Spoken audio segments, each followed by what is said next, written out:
Hey, my name is Ethan. I'm 29 and I install TVs for a living. Last month, I mounted a 77-inch screen for a woman named Olivia Hart. Beautiful, married, twice my age. When I finished, she was holding herself by this gray wool couch, peppermint tea getting cold in her hands, and she looked at me and said, "Wanna stay and watch the first movie with me?" The smell of her expensive perfume mixed with that new electronic scent, and I knew I should have walked out that door. But then she whispered, "My husband moved his suitcase out last week as a trial.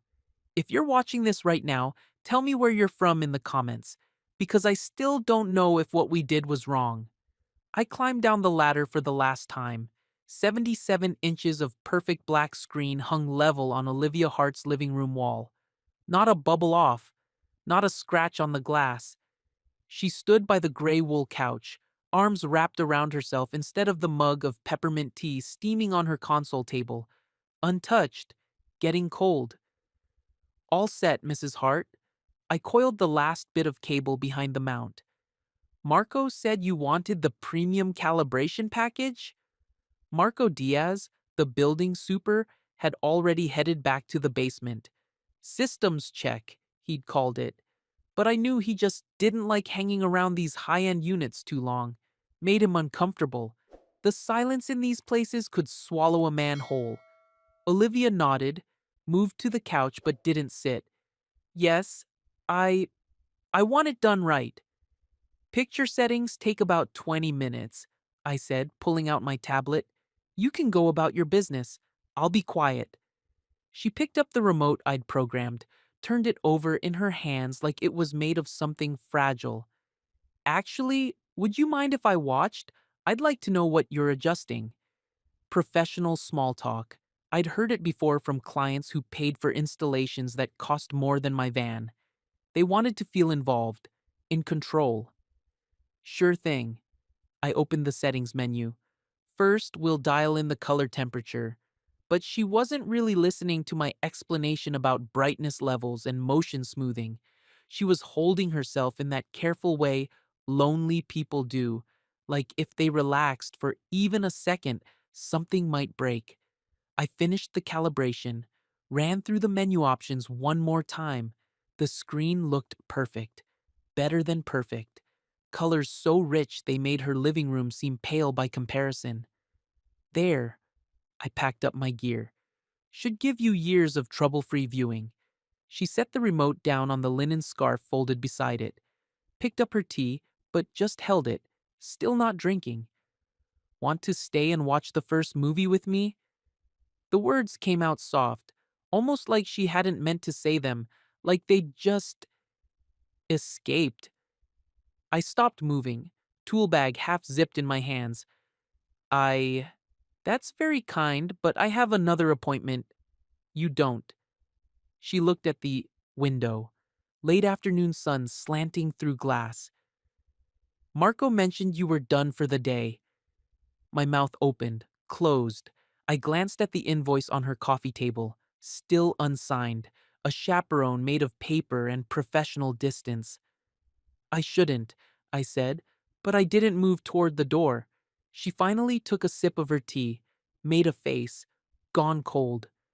"My husband moved his suitcase out last week. As a trial, he called it." I noticed the ring then, still there, still catching the light from her new TV. "Mrs. Hart?" "He's staying at the Marriott downtown. Very civilized, very." She set the mug down. "Very him." The forbidden bomb had been dropped, just like that, clean and quiet and devastating. I set my tool bag down, sat on the far end of her couch, the invoice between us like a referee. She chose an old film from the menu, something black and white about married people pretending everything was fine. The irony wasn't lost on either of us. The glow from the new screen painted her face in soft light. Above us, an anniversary photo in a silver frame watched from the shelf. Olivia and a man in expensive suits, smiling like they'd just signed a successful contract. "Beautiful picture," I said, meaning the calibration. "Yes," she said, meaning something else entirely. 3 days later, I was back. Different excuse this time. She'd texted about the picture mode looking slightly dim during evening viewing. Professional follow up. No charge. I arrived at 6. The same film was paused at minute 42 in her menu. She'd been watching alone. Queued it up for us. 30 minutes, she said, letting me in. Then you should go. We sat with a cushion between us this time. The professional distance made flesh. But when she passed me the remote to show me the brightness issue, our fingers brushed. Neither of us flinched. A faint ping came from her phone. HOA app notification. Reminder, she read. Quiet hours start at 8. We shared a half smile. The building's way of keeping everyone in line. I'll log the setting change, I said, but neither of us moved to adjust anything on the screen. The same evening, rain started. Just a quick squall that darkened the windows and made the townhouse feel smaller, warmer. The power blipped. Her TV rebooted with a soft chime. In the hush that followed, Olivia said something I wasn't prepared for. I watched this same film the night before my wedding. Her voice was barely above the rain. To see if the doubt was normal. I knelt by the TV to re-enter the settings we'd lost. She moved closer with her phone, using the flashlight to help me see the buttons. The small circle of light wobbled on my wrist. I could feel her breathing, steady and careful, matching mine. When the lights came back and the TV hummed to life, I stood to go. Early exit, I said, to keep the hours clean. She walked me to the door but didn't open it right away. Rules, she said. Rules? No texts after. 9. No visits without a pretext. She touched the door handle. If anyone asks, you were adjusting motion smoothing. I nodded. Your charity gala next week. Marco mentioned it. Ruth will be there. Ruth Ellison from the HOA board. The woman who saw everything. Appearances matter. The door opened just as the elevator dinged down the hall. Ruth emerged with an armload of mail, took one look at me standing in Olivia's doorway, and offered a cool nod. Mrs. Hart? Mr. Cole? I said, home tech support. Another nod. She continued to her unit, but I could feel her cataloging the interaction, filing it away. I walked to the elevator, watching my reflection in the polished glass. A working man in a rich woman's building. Both of us pretending this was normal. 2 days passed before I texted Marco about a loose bracket check for Olivia's unit. He approved a 20-minute slot. Professional courtesy. That night, I walked past her townhouse on my way home. Her porch light blinked on, off, on, a pattern I hadn't seen before. Probably automatic. Timer settings. I kept walking.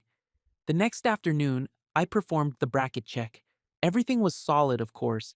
I'd installed it myself 3 days earlier, but I went through the motions, testing each mount point while Olivia watched.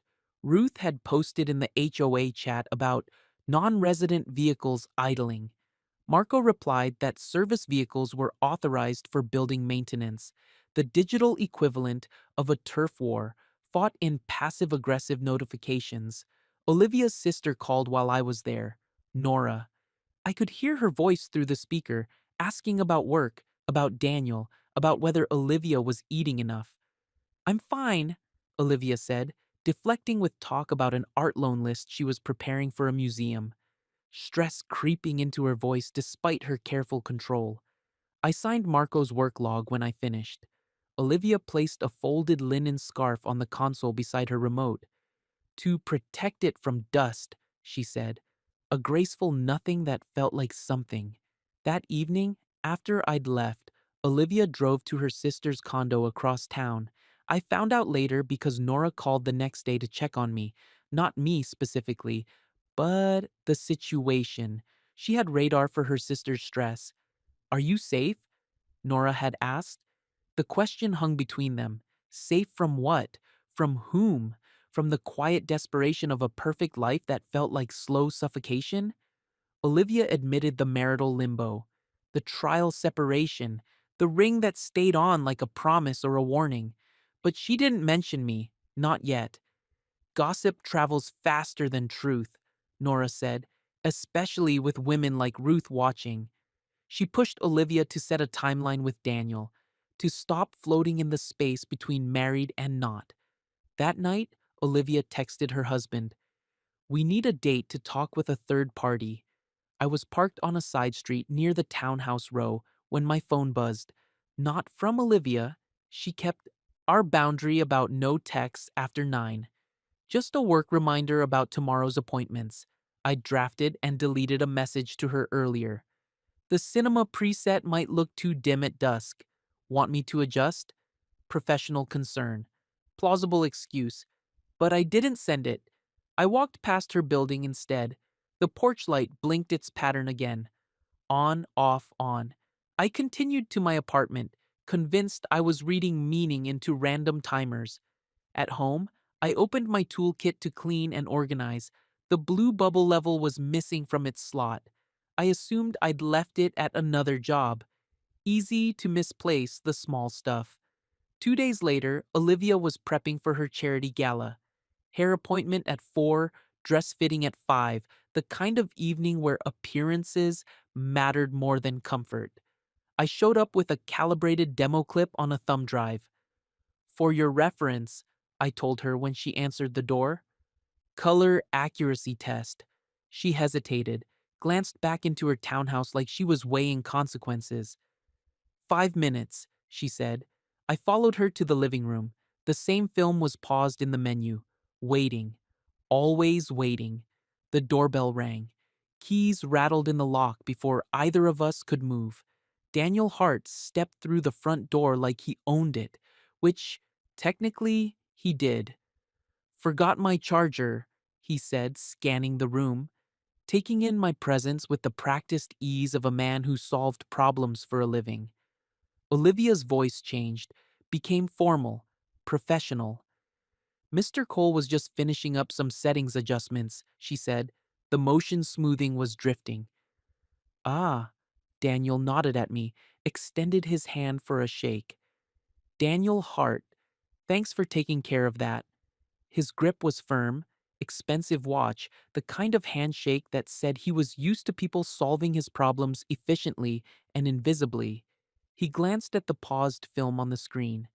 Black and white lovers frozen mid-conversation. "Good choice," he said to Olivia. "Classic." I gathered my gear quickly. The demo clip stayed in my pocket. "All set," I announced. "Invoice will go through the building management." "Perfect," Daniel said. He'd found his charger on the kitchen counter. "Olivia, I'll call you about Sunday." I left through the front door, tool bag in hand. Behind me, I could hear Olivia staying in the foyer, her ring catching the hallway light. On the sidewalk, I texted Marco to log the visit. Standard procedure, cover your tracks. Inside the townhouse, Daniel texted from the other room. "We should talk Sunday." Olivia started to type back, then deleted her draft. She'd been going to say, "Bring a list," but that felt too much like preparing for war. Instead, she practiced smiling for tomorrow's gala.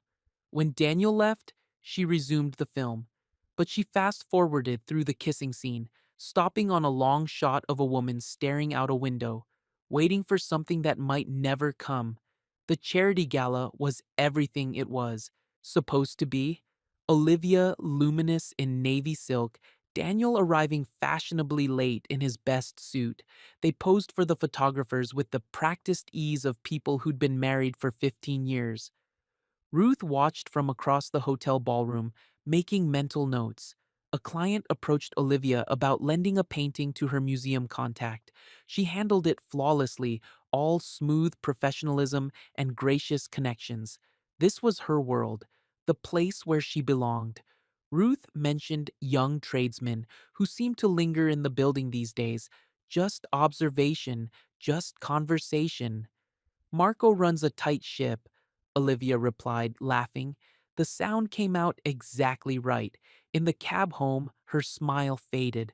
Her phone showed a notification that my invoice had been paid through the building system. Professional distance maintained. At 11:30, she unlocked her front door to silence. She boiled water for peppermint tea, then let it sit untouched on the counter. In the living room, she placed the linen scarf neatly beside the remote and took down the anniversary photo from the shelf, wrapped it carefully in tissue paper. Between the couch cushions, she found something I'd left behind, my small blue bubble level. It must have fallen out of my kit during one of the quick exits. She considered texting. You left this? But it was past 9 o'clock. Our rule. Instead, she placed the level beside the folded scarf and turned the porch light on, off, on before heading upstairs. The week that followed moved like cold honey. Monday, I installed a wall mount at a dentist's office. While calibrating their waiting room display, I heard the cooling fan hum and thought of Olivia's living room. The sound was identical, same pitch, same rhythm. It followed me home. Tuesday, Olivia worked on her art loan list, professional language, clean formatting. Nora approved the draft over coffee. That evening, Daniel texted about meeting Sunday at 4 for status. The word hung in the air like a diagnosis. Wednesday brought Ruth's latest HOA email about package theft. Buried in the third paragraph, a line about non-resident males after hours. She didn't name me, but she didn't have to. Thursday, Marco scheduled HVAC checks for the building. Added a note to me, if you're in the building, log it. Professional courtesy with an edge of warning. Friday, I walked past at dusk. The porch light blinked its pattern again. On, off, on. I kept walking, hands deep in my jacket pockets. That night at 9:05, I set my phone to Do Not Disturb. Our boundary honored. Saturday afternoon, I broke. Texted Marco. Client reported motion smoothing, drifting on the heart unit. Can I double check? His reply came fast. Short window, 5:30. I knew it was a lie. The settings were perfect, but some pretexts feel more honest than the truth. When I knocked, Olivia answered in soft clothes, no makeup, hair pulled back in a way that made her look younger. We greeted each other like acquaintances, careful, polite. The anniversary photo was gone from the shelf. My blue bubble level sat on the console beside her folded scarf. Your tool, she said when she noticed me looking. Your scarf, I replied. Neither of us explained. We discussed picture settings like it was code for something else. Are we okay? Are we still doing this? Are we insane? She admitted the scarf was practical. It keeps dust off the remote, and it's soft for my hands when they're cold. We sat with a cushion between us. The TV paused on the film's last 10 minutes. The part we'd never watch together. The ending that might tell us what happened to people like the ones on screen. People who pretended things were fine until they weren't. But neither of us pressed play. Sunday noon found Olivia at a quiet cafe with Nora. Neutral territory for difficult conversations. If you leave, Nora said over untouched salads, leave for your reasons. Don't turn a good man into a bad alibi. The words hung between them, sharp and necessary. Ask Daniel for counseling or closure, Nora continued. No triangulation. No using someone else as an escape route. Olivia nodded. She understood. Had always understood, really. At 2 o'clock, she texted Daniel. Let's talk at 4. Please come. Sunday, 4 p.m. Olivia's living room, tea cooling on the table. Daniel arrived precisely on time. They sat like diplomats negotiating a treaty neither wanted to sign. He wanted to pause counseling. Too much travel coming up. Markets were volatile. Bad timing. She wanted a timeline, something concrete instead of this floating in between. They agreed on a 2-week review. He took a spare key, left the phone charger he'd retrieved that day. I'd been caught in her living room. No tears, no slammed doors. Very civilized, very them. When he left, Olivia wrapped the charger cable neatly and set it by the door, ready for his next forgotten necessity. The TV stayed off. Sunday, 7 p.m. I walked past the townhouse on my way home from nowhere in particular. The porch light blinked once, paused. Then, the familiar pattern. On, off, on. I texted Marco. Client requested final settings check tomorrow at 6. Brief visit. Yes, he replied. Keep it brief. I drafted a note to Olivia. Found my blue level? But I didn't send it. Some questions answered themselves. On my apartment balcony, I stood looking toward her part of town, feeling both foolish and anchored, like a man with one foot on the dock and one foot in a boat, waiting for something to tip the balance. Monday, 6 p.m. Back in her living room one more time. The anniversary photo's empty space was filled by the folded linen scarf. My blue level rested on top like a paperweight for things too fragile to blow away. Your tool, she said again. Your scarf, I answered. We didn't explain, didn't need to. She selected the film's last 10 minutes, the ending we'd been avoiding. On screen, the married couple finally said what they meant, finally stopped pretending. I can't ask you for anything, Olivia whispered as the credits rolled, but I can offer tea. She reached for the scarf to fold it differently. I reached for the level to return it to my kit. Our fingertips met for a heartbeat on the soft linen. Then she withdrew, respecting the line we'd drawn, honoring the boundary that kept us both safe. The TV's cooling fan hummed. The remote clicked to black. At 7:10, she led me to the side gate instead of the front door. Ruth would be coming home from her bridge game soon. Better to avoid unnecessary encounters. The service corridor smelled of citrus cleaner and fresh paint, institutional and clean. Rules, she said as we reached the gate. Rules, I agreed. No late texts, visits only with professional pretexts, and if her marriage ended, it had to end first, before anything else began. We thanked each other. For what? Neither of us named. Outside, the porch light blinked once. In the distance, the elevator bell chimed as someone came home to their life. I walked away, steady, not looking back. 1 week later, late afternoon. Tuesday, I installed a TV for a new client, a museum contact referred by Olivia through her art loan work, strictly professional. I kept the boundaries clean. Thursday, her loan meeting went perfectly. Nora texted a heart emoji, small victories in a careful life. Saturday, the HOA newsletter credited Marco for improved contractor protocols.